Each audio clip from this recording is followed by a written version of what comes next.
जिल्हा परिषद व पंचायत समिती निवडणुका दोन्ही राष्ट्रवादी एकत्र लढणार, शशिकांत शिंदेंची माहिती।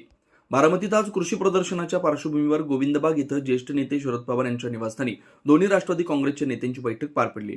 या बैठकीला राज्याचे उपमुख्यमंत्री अजित पवार, खासदार सुप्रिया सुळे, आमदार रोहित पवार, राष्ट्रवादी काँग्रेस शरदचंद्र पवार पक्षाचे प्रदेशाध्यक्ष शशिकांत शिंदे, आमदार जयंत पाटील तसेच कृषी मंत्री दत्तात्रय भरणे उपस्थित होते। या बैठकीनंतर बोलताना शशिकांत शिंदे यांनी सांगितलं की येणाऱ्या पंचायत समिती, जिल्हा परिषद निवडणुका दोन्ही राष्ट्रवादी काँग्रेस पक्ष एकत्रितपणे लढणार आहेत। यावेळी त्यांनी स्पष्ट केलं की राष्ट्रवादी काँग्रेसच्या विलिनीकरणाबाबत कोणतीही चर्चा झाली तसेच महानगरपालिका निवडणुकीत झालेल्या पराभवाचं आत्मचिंतन करून पुढील वाटचाल केली जाईल, असंही शशिकांत शिंदे यांनी सांगितलं। आदरणीय शरदचंद्रजी पवार साहेबांच्याकडे काल येणाऱ्या जिल्हा परिषद पंचायत समितीच्या निवडणुकीला अजितदादांचा पक्ष आणि आपल्या पक्षाच्या माध्यमातून एकत्रीकरण करून एकत्रितपणे निवडणुका करण्याच्या संदर्भातली भूमिका या संदर्भातून चर्चा करायला आलो होतो आणि सर्व पक्षाचे प्रमुख होते।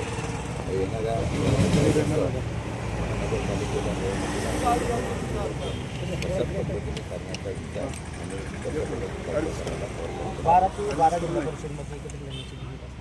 आम्ही जिथे आहे त्याप्रमाणे एकत्रितपणे 12 जिल्हा परिषद पंचायत निवडणुकीला लढवणार आहे।